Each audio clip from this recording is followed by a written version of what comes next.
Jeff, if somebody is looking to buy a property that they want to renovate themselves, what are the top things that they should look out for that could kill a budget?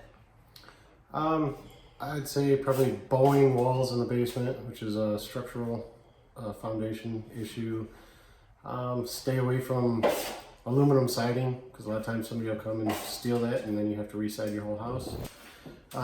Roofing, which, I mean, it's hard to find a house that doesn't need a roof anymore, but find one that, okay, the roof leaks a little bit, but it's not, half the roof has been gone for 10 years, you know? I think neighborhood has a lot to do with it. Do a little research in the neighborhood, because you can find a decent house in a neighborhood that has drug dealers all the way around it, or empty lots, or just a lot of crime. And